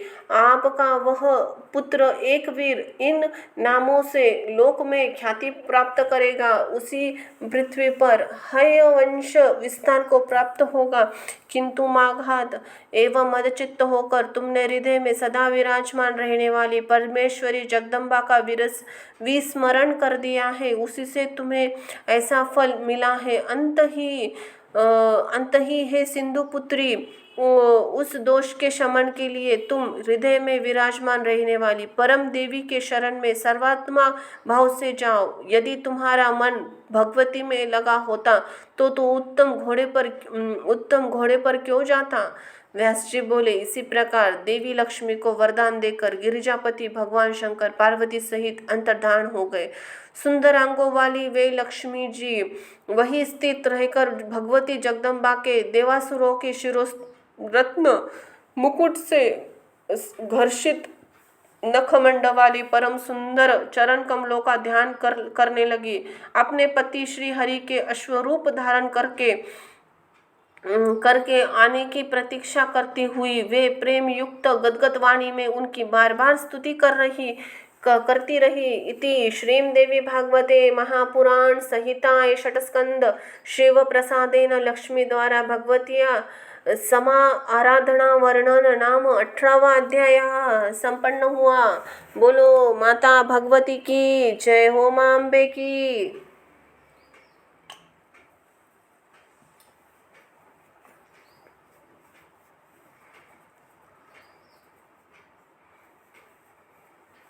अतः 19वां अध्याय।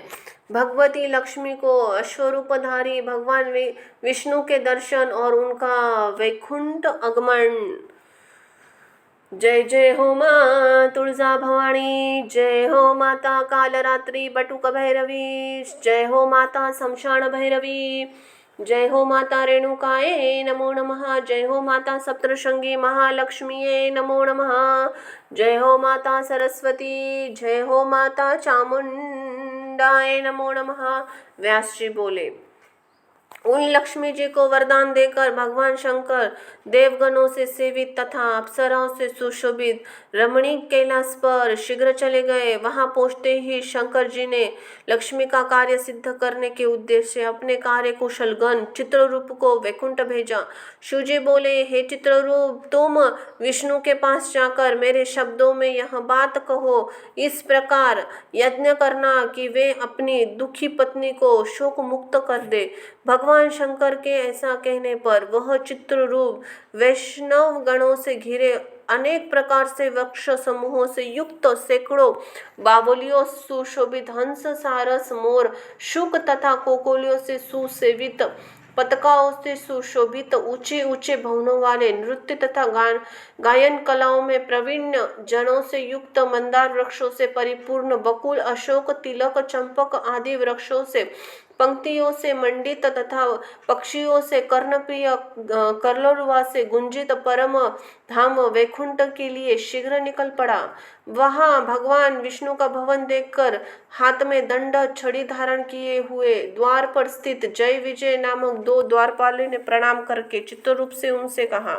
चित्ररूप बोला, हे द्वारपालों, तुम लोग शीघ्र ही भगवान विष्णु को सूचित कर दो कि शूलपाणी शिव द्वारा भेजा गया उनका दूत यहाँ आया है।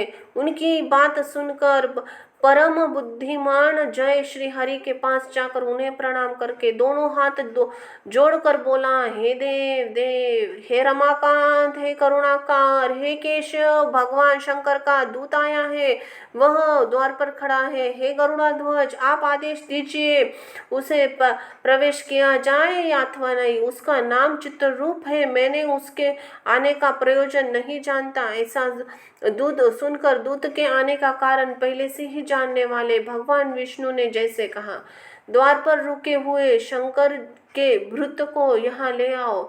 यह सुनकर शीघ्रतापूर्वक जाकर अंदर आए उस शंकर सेवक परम अद्भुत चित्ररूप से जय ने कहा, आपने चित्ररूप नाम के समान ही आकृति वाले उसको जय ने प्रवेश कराया। तब विष्णु को साष्टांग प्रणाम करके दोनों हाथ जोड़कर वहां उनके समक्ष वह खड़ा हो गया। विनय से युक्त तथा विचित्र रूप धारण करने वाले उस शंभु सेवक को देखकर गरुड़ाध्वज भगवान विष्णु विस्मय में पड़ गए। तत्पश्चात रमापति विष्णु ने मुस्कुराकर उन चित्र रूप से पूछा, हे पुण्यमान सहपरिवार देवादिदेव शंकर जी का कुशल तो है, तुम यहाँ किस लिए भेजे गए हो? शंकर जी का कौन सा कार्य है? अन्यथा देवताओं को कोई काम तो नहीं आ पड़ा, मुझे बताओ। दूत बोला, हे गरुड़ध्वज, हे त्रिकालज्ञ, इस संसार की कौन सी बात जो आपको वंदित नहीं है, तथापि इस समय जो बात है उसे मैं आपसे कह रहा हूँ। हे जनार्दन, उस बात को बताने के लिए मैं शंकर जी के द्वारा यहाँ भेजा गया हूँ। हे प्रभु, शिव जी के कहे गए शब्दों में आपसे कह रहा हूँ। हे देवेश, उन्होंने कहा है कि हे विभो, आपकी भार्या लक्ष्मी जी यमुना और तमसा नदी के संगम पर तपस्या कर रही है। देवगण, मानव, यक्ष तथा किन्नरों के द्वारा आराधना योग्य एवं समस्त मनोरथ पूर्ण करने वाली वे देवी घोड़ी का रूप धारण किए हैं। उन देवी के बिना इस जगत का कोई भी प्राणी सुखी नहीं रह सकता। हे पुंडरीकाक्ष, हे हरे, उनका परित्याग करके आप कौन सा सुख प्राप्त कर रहे हैं? हे जगत पिते, दुर्बल तथा निर्धन व्यक्ति भी अपनी भार्या की रक्षा करता है। तब हे विभो, आपने बिना अपराध के ही उन जगदीश्वरी का त्याग क्यों कर दिया? हे जगत गुरु, जिसकी भार्या संसार में दुख प्राप्त करती है उसके जीवन को धिक्कारे ऐसा व्यक्ति शत्रु समुदाय में नंदित होता है। आपके स्वामी शत्रु इस समय लक्ष्मी जी को अत्यंत दुखित तथा आपको उनसे विलग देखकर दिन रात हंसते होंगे। हे देवेश, आप सभी लक्षणों से संपन्न सुशीला तथा सुंदर रूप वाली लक्ष्मी जी को अपने अंग में विराजमान कीजिए, उनके साथ आनंद प्राप्त कीजिए। सुंदर मुस्कान वाली प्रिया लक्ष्मी को प्राप्त कर आप सुखी हो जाइए प्रभु। उदास रहता हूँ मैं, स्त्री वियोग से उत्पन्न दुख को समझता हूँ। हे विष्णु, हे कमल नयन, आप मेरी भार्या सती दक्ष में यज्ञ में मृत्यु हो गई, तब मुझे असहनीय दुख भोगना पड़ा था। उसके विरह से पीड़ित होकर मैं मन से यह शोक करता रहा कि इस संसार में मेरे जैसा कोई अन्य व्यक्ति न हो जो सती क्रोधवश में दक्ष के यज्ञ में जलकर भस्म हो गई थी। उसे मैंने बहुत समय तक कठोर तपस्या करके गिरिजा के रूप में पुनः प्राप्त किया था। हे हरे, हे हर, अपनी भार्या को छोड़कर 1000 वर्ष की अवधि तक अकेले रहते हुए कौन सा सुख तो प्राप्त कर लिया। अंत ही आप महाभाग लक्ष्मी के पास जाए और उन्हें आश्वासन देकर अपने घर ले आए। इस संसार में कोई भी प्राणी उन रमा लक्ष्मी से विमुक्त न होने पाए। हे आयुष्मान, आप सभी अश्वरूप धारण करके पवित्र मुस्कान वाली लक्ष्मी के पास जाए और पुत्र उन उत्पन्न करके उन्हें वैकुंठ में ले आइए। व्यास जी बोले, हे भारत, चित्र रूप की वह बात सुनकर भगवान विष्णु ने ठीक है ऐसा कहकर उस दूत को शंकर जी के पास भेज दिया। तत्पश्चात दूत के चले जाने पर भगवान विष्णु मनोहर अश्वरूप धारण करके काम युक्त होकर शीघ्र ही वैकुंठ से वही पहुँचे जहाँ घोड़ी का रूप धारण कर सिंधु तनया लक्ष्मी जी तपस्या कर रही थी। विष्णु जी ने उस स्थान पर पहुंचकर हय रूप धारिणी लक्ष्मी जी को विराजमान देखा। अश्व का रूप धारण किए अपने पति गोविंद को देखते ही लक्ष्मी जी ने भी उन्हें पहचान लिया और वे साध्वी विस्मय में पड़कर अश्रुपूरित नेत्रों से देखती हुई वही खड़ी रही। यमुना और तमसा के लोक प्रसिद्ध पवित्र संगम पर कामार्थ उन दोनों का समागम हुआ। इसी प्रकार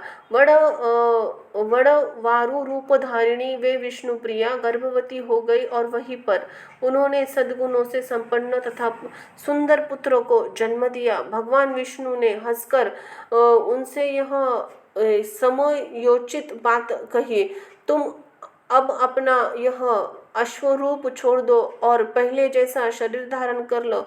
हे सुलोचने, हम दोनों अपनी दिव्य देह धारण करके अपने वैकुंठ धाम चलेंगे। तुमसे उत्पन्न यह कुमार अब नहीं, अब यही रहे।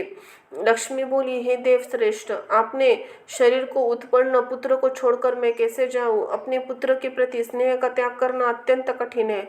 हे आत्मयान, इस निर्जन नदी तट पर किस लघु का अनाथ या असमर्थ बालक की क्या गति होगी? हे कमल नयन, हे स्वामीन, इस आश्रयहीन पुत्र को छोड़कर मेरा दयालु मन यहाँ से जाने के लिए भला कैसे तैयार हो सकता है? तत्पश्चात लक्ष्मी जी तथा भगवान विष्णु दोनों ही दिव्य शरीर धारण कर उत्तम विमान पर विराजमान हुए। देवगण अंतरिक्ष में उनकी स्तुति करने लगे। वैकुंठ के लिए प्रस्थान करने के इच्छुक भगवान विष्णु ने लक्ष्मी जी से कहा, हे नाथ, मैं इस पुत्र का त्याग नहीं कर सकती, अंत ही एवं इसे भी साथ ले चलिए। हे प्रभो, मेरा यह प्राण के समान प्रिय पुत्र कांति में भी आप ही सदृश्य है। हे मधुसूदन, इसे लेकर हम दोनों वैकुंठ में चलेंगे। हरि बोले, हे प्रिय, हे वराने, इस पुत्र को विषय में शोक करना तुम्हारे लिए उचित नहीं है। यह सुखपूर्वक रहे, मैंने इसकी रक्षा का उपाय कर दिया है। हे वामारु, इस पुत्र को यहाँ छोड़ने के पीछे कोई महान तथा आश्चर्य जनक कारण छिपा है। मैं उसे बता रहा हूँ, तुम जान लो। इसी पृथ्वी पर ययाति के पुत्र तवर्सु नामक एक प्रसिद्ध राजा है। उनके पिता ने उनका लोक प्रसिद्ध हरिवर्मा यह नाम रखा था। इस समय पुत्र की कामना वाले वे नरेश एक पवित्र तीर्थ में तपस्या कर रहे हैं। तब उन्हें तप करते हुए पूरे 100 वर्ष बीत चुके हैं। हे कमल नयने, उन्हीं के लिए मैंने यह पुत्र उत्पन्न किया है। हे शुभ्रो, वहाँ राजा के पास जाकर मैं उन्हें इसी समय भेज दूंगा। हे प्रिय, पुत्र की अभिलाषा कि उन्हीं राजा को अपने यह पुत्र दे दूंगा। पुत्र दे दूंगा और वे बालक को लेकर अपने घर चले जाएंगे। व्यास जी बोले, इसी प्रकार अपनी प्रिय भार्या को आश्वासन देकर तथा बालक की रक्षा का प्रबंध करके भगवान विष्णु उत्तम विमान पर आरूढ़ होकर अपनी प्रिया के साथ चले गए। इति श्रीमदेवी भागवते महापुराण संहिताये षट्स्कंद पुत्र जन्मांतरः स्वरूपेण वैकुंठ गमन वर्णन नाम 19वां अध्याय समाप्त हुआ। बोलो माँ जगदम्बे की जय हो, माँ अम्बे की।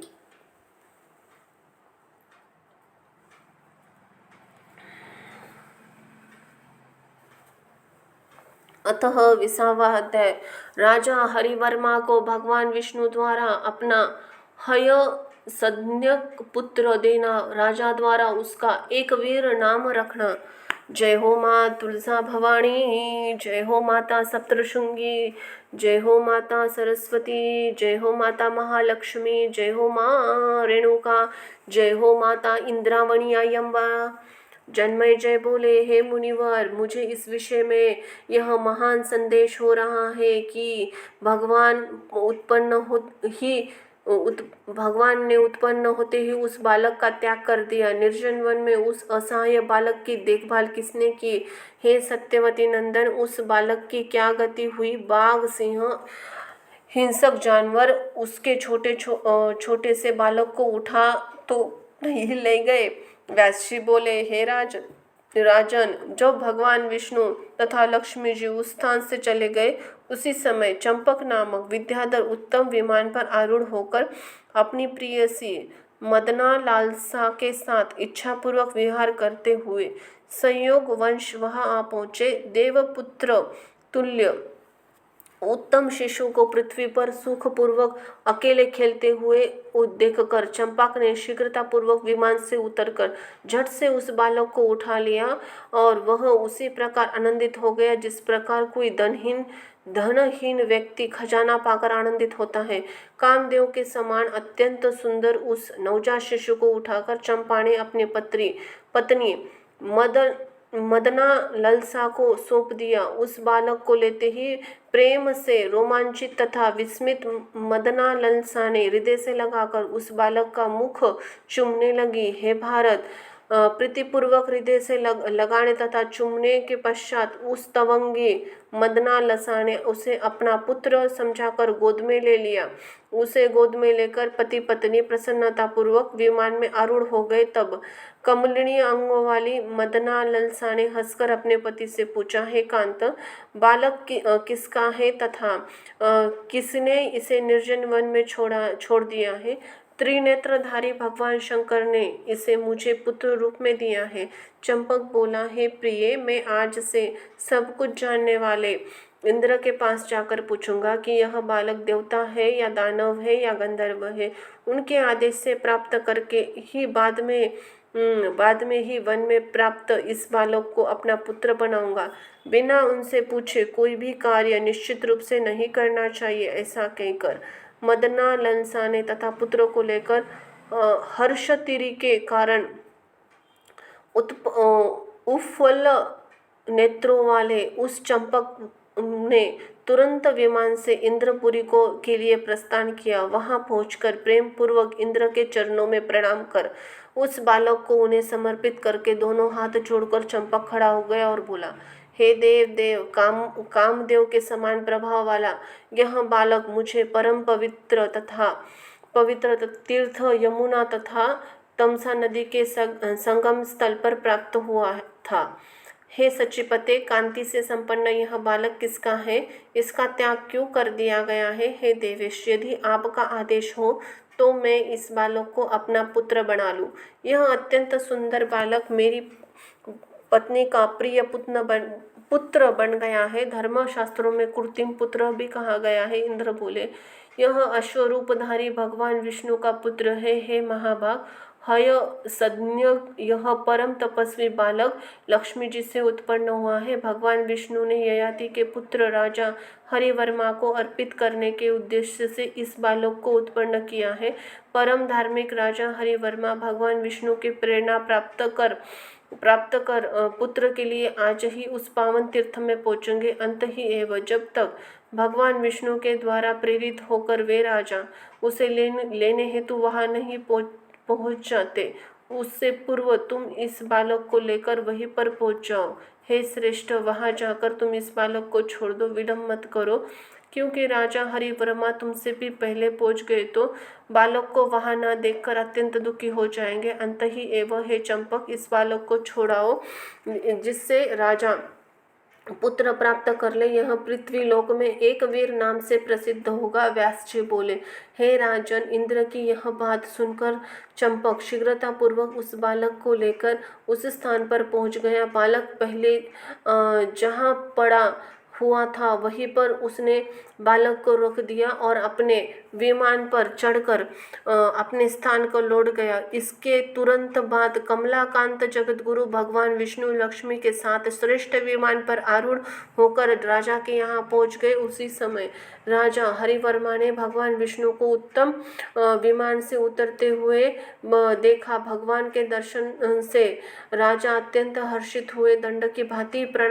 उनके समक्ष पृथ्वी पर गिर पड़े। हे वत्स, उठो, ऐसा कहकर भगवान विष्णु ने भूमि पर पड़े हुए अपने भक्तों को आश्वासन दिया। इसके बाद राजा हरिवर्मा भी उल्लासित होकर अपने सामने खड़े वासुदेव की भक्ति पूर्वक स्पष्ट वाणी स्तुति करने लगे। हे देवाधिदेव, हे अखिल लोकनाथ, हे कृपानिधे, हे लोक गुरु, हे रमेश, आपका जो दर्शन योगजनी के लिए अत्यंत अलभ्य है वह अज्ञानी के लिए तो अत्यंत ही दुर्लभ था। जो लोग काम रहित तथा विषयों से मुक्त है उन्होंने भी आपका दर्शन हो सकता है। हे भवन, हे अनंत, हे देव, हे आशा पारायण, में वास्तव में आपके दर्शन के योग्य नहीं था।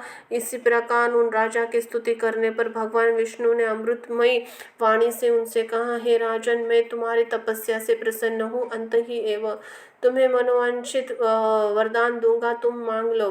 तत्पश्चात राजा ने अपने सामने स्थित विष्णु का चरणों में सिर झुकाकर उनसे कहा, हे मुरारे, मैंने पुत्र प्राप्ति के लिए तपस्या की है। अंत ही एवं आप मुझे अपने सदृश पुत्र दीजिए। राजा की प्रार्थना सुनकर अतिदेव भगवान विष्णु ने राजा से सार्थक वचन कहा, हे ययाति नंदन, तुम इसी समय यमुना तथा तमसा नदी के उस पावन संगम तीर्थ पर चले जाओ। हे राजन, आप जैसा पुत्र चाहते हैं वैसा ही पुत्र मैंने वहां रख दिया है। मेरे तेज से प्रादुर्भाव वह पुत्र अमित प्रभाव वाला है तथा लक्ष्मी जी से उत्पन्न किया गया है। तुम्हारे लिए ही उसकी उत्पत्ति की गई है। अंत ही एवं तुम उसे ग्रहण करो। भगवान विष्णु की अत्यंत मधुर वाणी से सुनकर राजा के मन में प्रसन्नता हुई। राजा को यह वरदान देकर भगवान विष्णु ने लक्ष्मी के साथ वैकुंठ चले गए। भगवान विष्णु के चले जाने पर उन जनार्दन की बात सुनकर अनंत विभोर ययाति नंदन राजा हरिवर्मा वह अप्रतिहत गति वाले रथ पर आरूढ़ होकर उसी स्थान पर चले गए जहां वह बालक था। वहां पहुंचने पर परम तेजस्वी राजा ने उस अति मनोहर बालक को एक हाथ से पैर का कोमल अंगूठा उनके मुख में डालकर भूमि पर खेलता हुआ दिखा। लक्ष्मी जी से उत्पन्न भगवान विष्णु के अंश रूप तथा उन्हीं के समान प्रभावशाली एवं कामदेव के सदृश रूपवान उस पुत्र को देखकर राजा हरिवर्मा मुखारविंद से हर्ष से खिल उठा। उस बालक को अपने कर कमलों से बड़ी तेजी से उठाते हुए राजा हरिवर्मा प्रेम सागर में मग्न हो गए। प्रसन्नता पूर्वक उनका मस्तक सूंघकर उन राजा ने पुत्र आलिंगन किया और अत्यंत आनंद प्राप्त किया। उस बालक का अत्यंत मनोहर मुख देखकर प्रेम अश्रु से रुधिर कंठ वाले राजा ने उनसे कहा, हे पुत्र, भगवान विष्णु तथा माता लक्ष्मी के द्वारा तुम मेरे लिए प्रदान किए गए हो। हे पुत्र, नरक भोग के दुख से भयभीत होकर मैंने तुम्हारे लिए पूरे 100 वर्षों तक अत्यंत कठिन तपस्या की है। उसी तपस से प्रसन्न होकर रमाकांत विष्णु ने सांसारिक सुख भोग कर संसारिक सुख भोगने के लिए तुम्हें पुत्र रूप में मुझे प्रदान कर दिया है। लक्ष्मी जी तुम्हारी जननी है। तुझे पुत्र को मेरे लिए छोड़कर वे भगवान विष्णु के साथ वैकुंठ लोक चली गई है।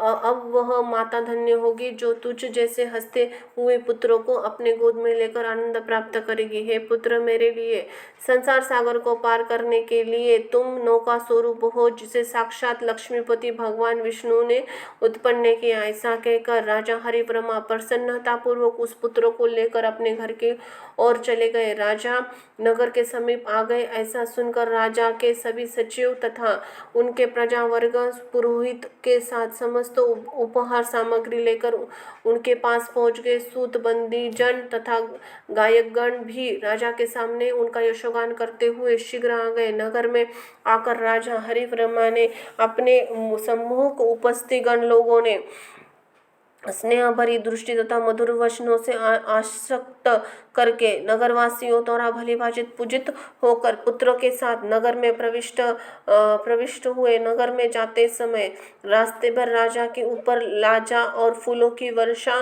की जा रही थी। सचिव के साथ अपने समृद्धशाली महल में पहुंचने के राजा ने हर्षपूर्वक कामतुल्य कांतिमान तथा मनोहर नवजात पुत्र को दोनों हाथ में लेकर रानी को दे दिया। उस बालक को गोद में लेकर पुण्य आत्मा रानी ने राजा से पूछा, हे राजन, कामदेव के समान सुंदर तथा उत्तम कुल में उत्पन्न इस पुत्र को आपने कहाँ से प्राप्त किया है? कांत, आप शीघ्र बताइए कि किसने आपको यह बालक दिया। इस पुत्र ने आपके सौंदर्य से मेरे मन को वशीभूत कर लिया है। तब राजा ने बड़ी प्रसन्नता के साथ कहा, हे प्रिय, हे चंचल नेत्रों वाले, लक्ष्मी जी के उत्पन्न तथा भगवान विष्णु के जनार्दन अंश स्वरूप यह महान शक्तिशाली पुत्र मुझे स्वयं लक्ष्मीपति भगवान विष्णु ने दिया है। उस पुत्र को लेकर रानी परम आनंदित हुई और राजा ने अद्भुत उत्सव मनाया।